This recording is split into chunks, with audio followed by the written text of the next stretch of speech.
عمر ابن خطاب رضی اللہ تعالیٰ عنہ، جن کے متعلق بہت زیادہ رائیں اور بہت زیادہ جیسے الیکشن والے معاملات نہیں پیش آئے ہیں. جس دن سیدنا ابو بکر صدیق رضی اللہ تعالیٰ عنہ کی وفات ہوئی، آپ کی تدفین ہوئی، اسی دن حضرت عمر فاروق رضی اللہ تعالیٰ عنہ خلیفہ مقرر ہو گئے. ایک ہی دن، اسی دن 22 جمادی الاخر کو ہی سیدنا عمر ابن خطاب رضی اللہ تعالیٰ عنہ کے دور خلافت کا آغاز ہو جاتا ہے. یہ وہ حسین دور ہے جس دور کی روشنائی، جس دور کی سچائیاں پورے اکناف عالم میں پھیلی ہوئی ہیں. وہ عمر جس کے آداب پہ شیدا سقر، اس خدا دوست حضرت پہ لاکھوں سلام. سیدنا عمر ابن خطاب رضی اللہ تعالیٰ عنہ نبی کریم صلی اللہ تعالیٰ علیہ وسلم کے ولادت باسعادت کے 17 سال بعد پیدا ہوئے تھے. تقریباً اصحاب عام الفیل کا جو واقعہ پیش آیا اس کے 17 سال بعد، بعض روایات میں کہ 13 سال بعد پیدا ہوئے. تو سیدنا عمر فاروق رضی اللہ تعالیٰ عنہ 13 سال بعد اگر جیسا پیدا ہوئے ہیں، تو سیدنا ابو بکر صدیق رضی اللہ تعالیٰ عنہ کی خلافت کا دور جو ختم ہوا 2 سال 3 مہینے کچھ دن کے بعد، یعنی 3 سال کے آس پاس، اس کے بعد حضرت عمر فاروق کا زمانہ 10 سال کا لگا. یہ خلافت فاروقی 10 سال تک چلی، ایک لمبا عرصہ خلافت کا آپ کو ملا ہے. اس اعتبار سے جب حضرت عمر کی وفات ہوئی تھی تو عین آپ کی عمر 63 سال کی ہی تھی، جیسے رسول اللہ صلی اللہ علیہ وسلم کی عمر پاک. نبی کریم صلی اللہ تعالیٰ علیہ وسلم اس دنیا سے جب پردہ فرمائے تھے آپ کی عمر 63 سال تھی. حضرت ابو بکر صدیق جب وفات پائے آپ کی عمر 63 سال تھی. حضرت عمر جب وفات پائے آپ کی عمر بھی 63 سال تھی. کیسی عظیم مطابقت بھی ہے. اور جب آپ کی عمر 27 سال کی تھی، بھری جوانی تھی، حضرت عمر ابن خطاب رضی اللہ تعالیٰ، یہ بھی قرشی ہیں، قریش خاندان سے ہیں اور بہت ہی عظیم پہلوانوں میں شمار ہوتے تھے، اور لوگ آپ کے روب و دبدبے سے ڈرتے بھی تھے. زمانے جاہلیت کی بات کر رہا ہوں. تو بعثت نبوی کا 3 سال تھا اور بعض روایت میں 6 سال تھا، یعنی نبی پاک صلی اللہ تعالیٰ علیہ وسلم کے اعلان نبوت کے 3 سال اور بعض روایت میں 6 سال آپ نے اسلام قبول کیا. جس وقت حضرت عمر نے اسلام قبول کیا اس وقت 39 مرد اور 11 عورتیں اسلام لا چکی تھیں. آپ کا نمبر 40واں تھا. اور مشہور ہے کہ سیدنا عمر ابن خطاب رضی اللہ تعالیٰ عنہ جوانی کے وقت بڑے جوشیلے تھے، اور آپ کو جو ذمہ داری تھی وہ دوسرے قبیلوں سے سفارت کے اور بہت ساری ایسی ذمہ داریاں، جب عرب قبیلوں میں جنگیں ہوتی تھیں تو ان جنگوں میں پیش سفارتی تعلقات جو ہوتے ہیں، ایمبیسی جیسے ہوتے ہیں، ان تعلقات کے لیے مکہ والوں کی نمائندگی کرتے ہوئے حضرت عمر فاروق کو ہی بھیجا جاتا تھا. 25 سال کی عمر میں ہی سفارتی کام کرتے تھے، اور اس لیے بھی کہ کوئی عرب قبیلہ آپ کے سامنے طاقت نہیں دکھاتا تھا. یہ سیدنا عمر ابن خطاب رضی اللہ تعالیٰ عنہ جب مکہ مکرمہ میں تھے تو ایک اور بات میں آپ کو بتاؤں. ان کا خاندان بھی قریش ہے. ان کی ماں کی طرف سے جو رشتہ ہے، حضرت عمر فاروق رضی اللہ تعالیٰ عنہ کی ماں کی طرف سے جو رشتہ ہے، ام جمیل جو ابو جہل کی سگی بہن ہے، اس اعتبار سے ابو جہل رشتے میں آپ کا ماموں تھا. سردار قریش ہے اور سارے مکہ کو بھڑکانے والا بھی وہی ہے. تو اس کا یہ سب مکہ مکرمہ میں پروپیگنڈا چلتا تھا. اسی دوران حضرت عمر ایک مرتبہ حرم میں تھے تو آپ کو اتنا بھڑکایا اس نے، کہا کہ اس محمد کا معاملہ بہت بڑھ گیا ہے. اب یہ مکہ سے نکل کر یہ باہر بھی ان کی دعوت پہنچنے لگ گئی ہے, معاملات بگڑتے جا رہے ہیں ہمارے خداؤں کے. تو حضرت عمر جوش میں آئے اور حضور صلی اللہ تعالیٰ علیہ وسلم کے متعلق یہ ارادہ لے کر کے نکلے کہ قتل کر کے آ جاؤں گا. اس وقت حضرت حضور اکرم صلی اللہ تعالیٰ علیہ وسلم زید بن ارقم کے گھر میں رہا کرتے, چھپ کر کے ابھی دعوت دی جاتی تھی اسلام کی. علل اعلان مسلمان نمازیں نہیں پڑھتے تھے اور نہ ہی علل اعلان اسلام کی دعوت دی جاتی تھی. جو مسلمان تھے وہ خفیہ تھے. 3 سال کا عرصہ اسی طرح سے گزرا ہے.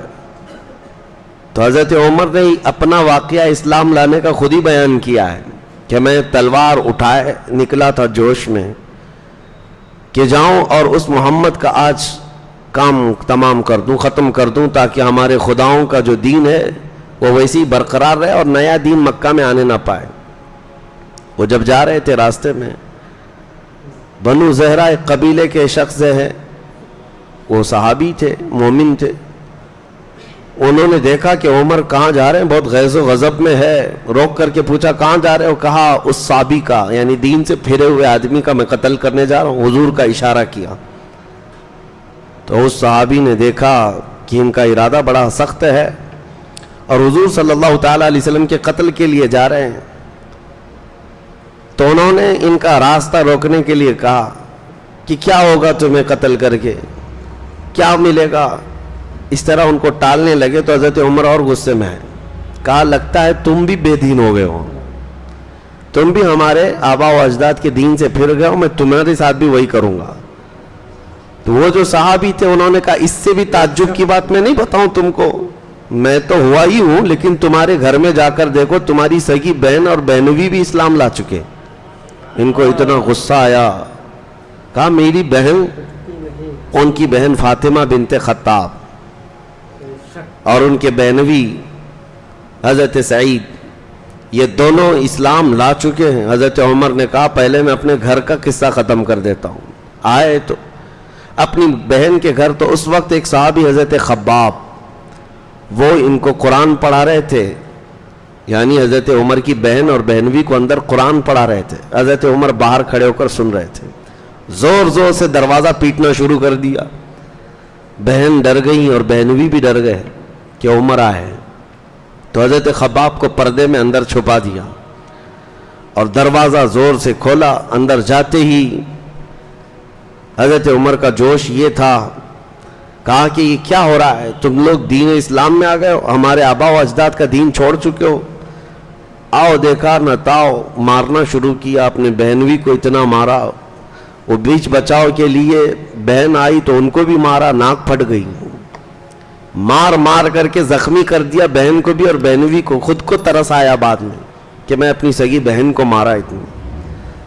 اس کے بعد تھک کر کے بیٹھے, پھر اٹھایا دونوں کو, کہا میرے آنے سے پہلے دروازے میں سن رہا تھا کوئی کلام یہاں پڑھ رہا تھا, کوئی کلام تم لوگ پڑھ رہے تھے, سن رہے تھے, وہ کلام کیا ہے سناؤ مجھ کو. ابھی حضرت عمر اتنا کہہ رہے تھے کہ وہ حضرت خباب جو پردے میں چھپے تھے باہر آ گئے. کہا میں سناتا ہوں. حضرت عمر نے کہا تم یہاں کیسے؟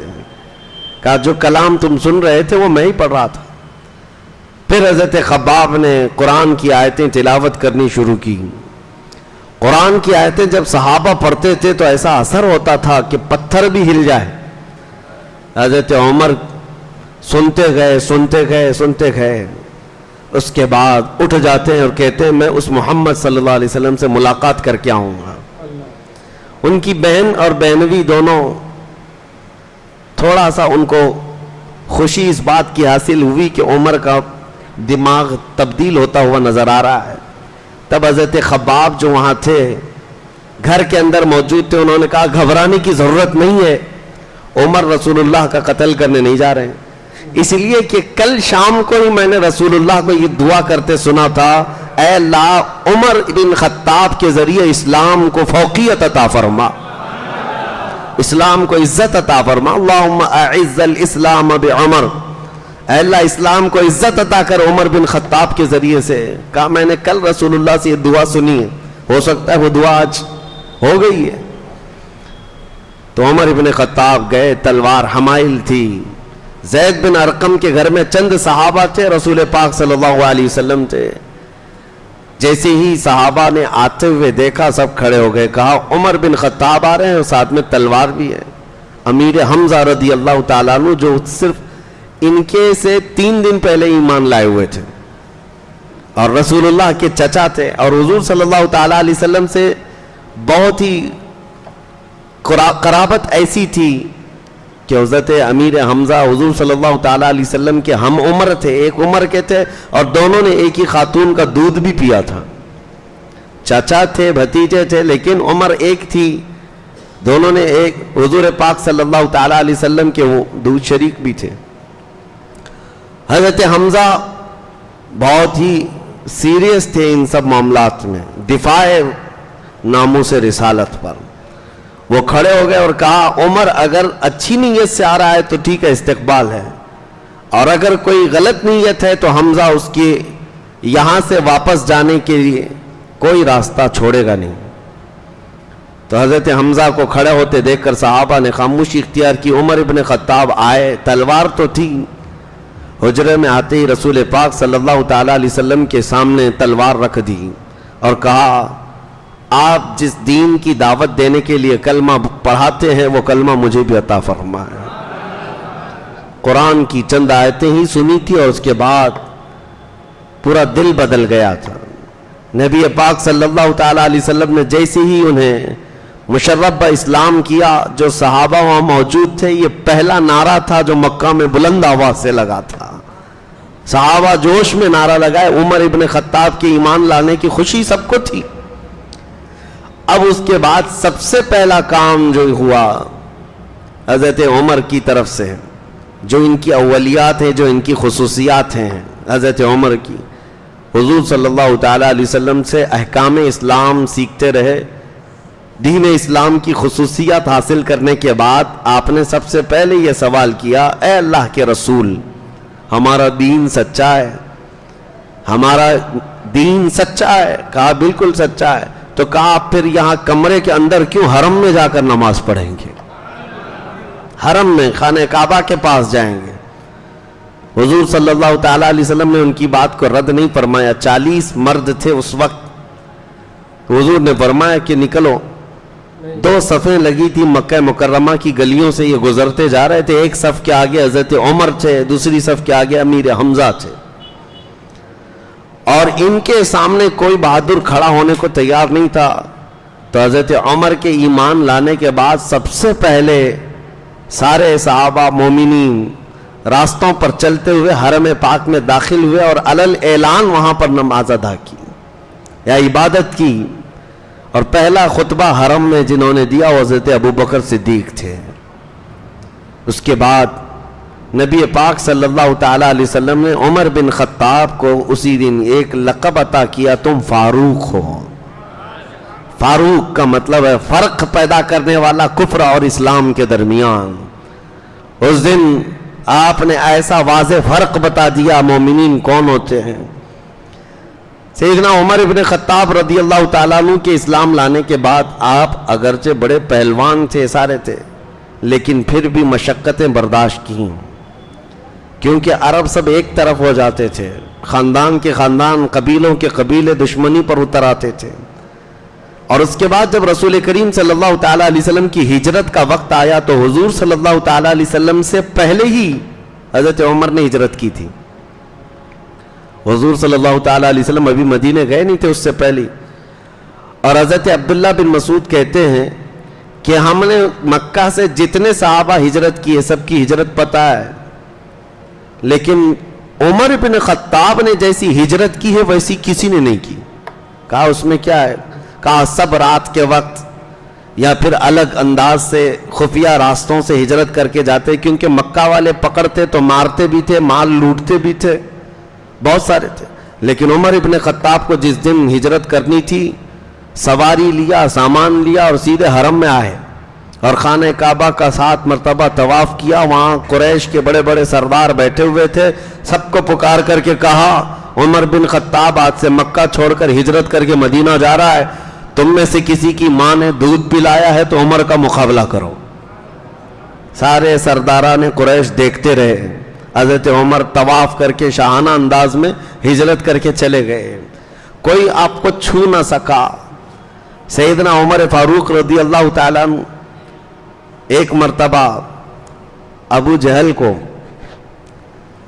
دروازے کے پیچھے حضور صلی اللہ تعالیٰ علیہ وسلم قرآن سنا رہے تھے صحابہ کو, کھڑکی میں کان لگا کر کے سنتے ہوئے دیکھا. حضرت عمر نے دیکھ لیا, پیچھے سے آ کر کے اس کو پکڑا, کہا مامو جان کیا سن رہے ہو؟ اس نے کہا اچانک سٹ پٹا گیا, قرآن سن رہا تھا جبکہ کٹر دشمن ہے اور ادھر سے قرآن بھی سن رہا ہے. پوچھا کیا سن رہے ہو؟ کہا وہی جو محمد صلی اللہ علیہ وسلم پر اترا ہے. کہا کہ اچھا لگ رہا ہے.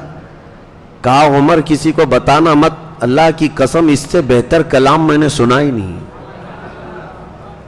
خود ابو جہل کہتا ہے اس سے بہتر کلام میں نے سنا ہی نہیں. پھر آپ نے کہا ایمان لے آ جاؤ پھر اسلام میں. کہا نہیں, ناک کی بات ہے, ناک کا مسئلہ ہے. میں اگر اسلام لے آیا تو پرانی دشمنی کا کیا ہوگا, اور ہمارے قبیلے اور ہمارے خاندان کے لوگ کیا سمجھیں گے. یہ کیا سمجھیں گے والا مسئلہ کئی لوگوں کو لے کر ڈبو دیتا ہے. بہت سارے اسی گمراہی میں مر جاتے ہیں. اسی لیے میرے عزیزو, حق کی تلاش میں یہ مت دیکھنا کہ قوم کیا کہتی ہے, عوام کیا کہتی ہے. بہرحال سیدنا عمر ابن خطاب رضی اللہ تعالیٰ عنہ ہجرت کر کے مدینہ طیبہ تشریف لے گئے. آپ کی خصوصیات بہت ہیں, آپ کے فضائل و مناقب بھی بہت ہیں.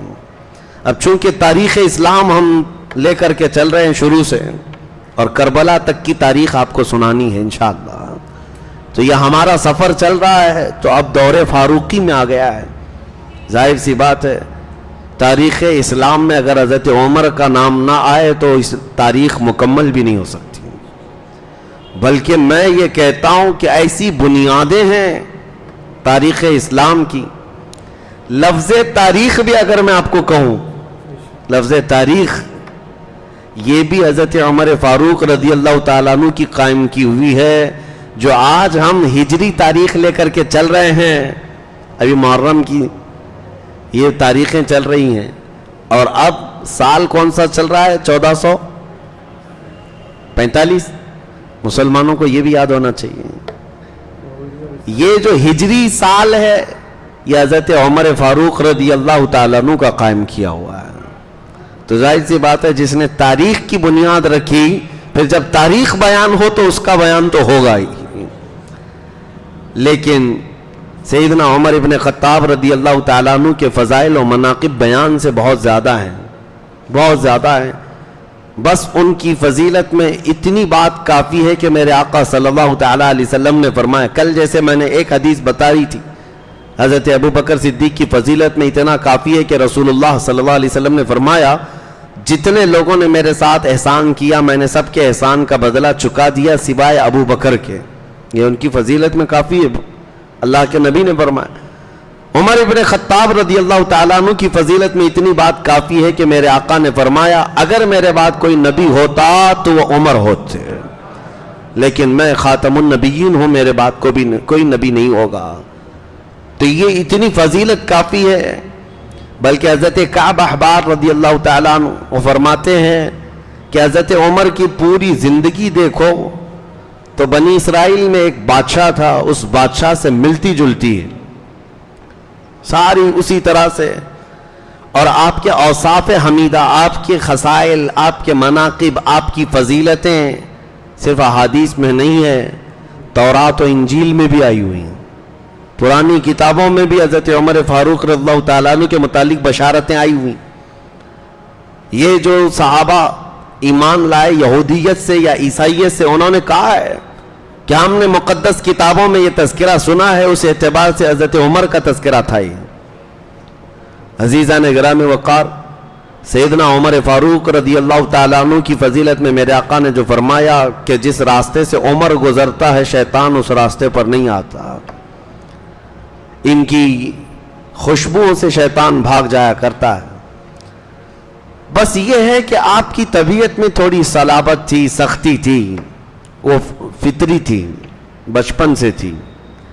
اسی وجہ سے جب حضرت ابو بکر صدیق رضی اللہ تعالیٰ عنہ کی وفات کا وقت قریب آیا اور جب آپ نام لے رہے تھے عمر ابن خطاب کا کہ میں چاہتا ہوں کہ میرے بعد عمر ابن خطاب تمہارے امیر مقرر ہو، خلیفہ ہو، تو جو صحابہ تھے ان میں سے ایک صحابی آیا اور کہا امیر خلیفہ رسول اے ابو بکر صدیق رضی اللہ تعالیٰ کیا کر رہے ہیں آپ؟ عمر ابن خطاب کو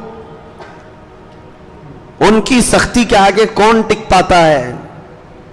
ان کی صلابت اور ان کا جو سخت مزاج ہے وہ کیسے ہانکیں گے؟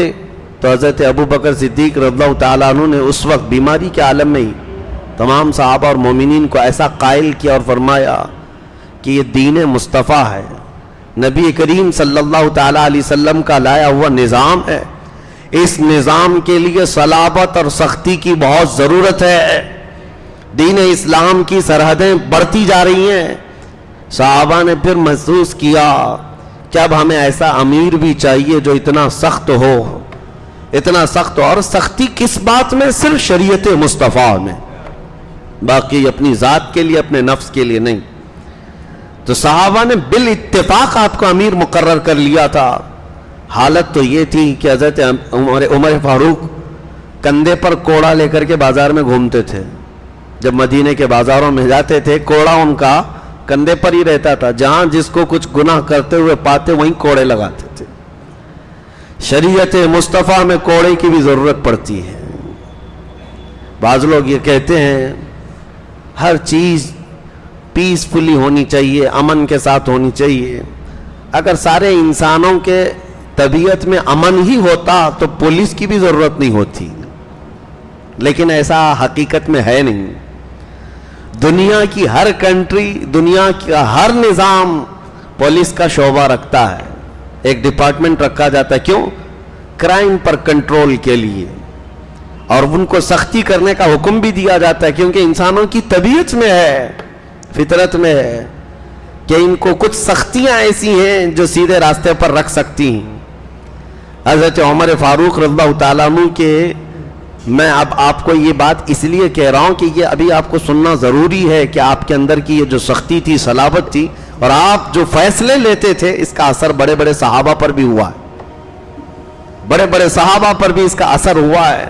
وہ کسی کی رعایت نہیں کرتے تھے، یہاں تک کہ اپنے دور خلافت میں آپ نے پابندی لگا دی تھی کہ جتنے علاقوں میں گورنر بنے ہوئے صحابہ ہیں ان کی بھی دیکھ بھال کے لیے کچھ لوگوں کو رکھتے کہ اگر وہ قیمتی گھوڑا اختیار کر لیتے، ترکی گھوڑا اس وقت بہت قیمتی سمجھا جاتا تھا، حضرت عمر ان کو دوسرے دن ان کو معزول کرنے کا لیٹر جاری کر دیتے تھے، اتر جاؤ تم۔ یا اگر ان کو بہت قیمتی لباس پہنتے ہوئے دیکھتے منع کرتے۔ یہ سختی حضرت عمر فاروق رضی اللہ تعالیٰ عنہ کی شریعت مصطفیٰ کے نفاذ کے لیے تھی۔ بہت بڑے درہم و دینار تو چھوڑیں، ایک تنکا بھی آپ غلط انداز سے کسی کو نہ کھانے دیتے تھے، نہ اسراف کرنے دیتے تھے۔ اس کے خلاف تھے آپ، اس کے خلاف رہتے تھے ہمیشہ کہ مسلمانوں کے مال کا ایک آدھا درہم بھی ضائع نہ ہونے پائے۔ بادشاہوں کا مزاج نہیں تھا کہ جو من میں آئے لٹا دیا کسی بھی بات پر، نہیں، اس بات کے حساب کتاب میں بہت سخت تھے۔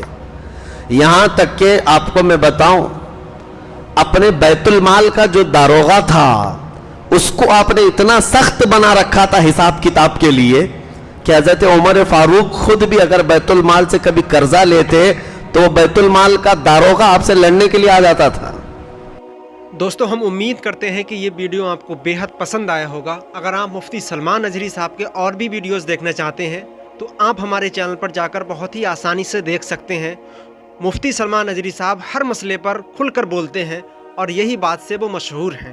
اللہ ان کی عمر میں ترقی عطا فرمائے۔ آپ لوگ بھی دعا کریں اور اس ویڈیو کو زیادہ سے زیادہ شیئر کریں۔ شکریہ۔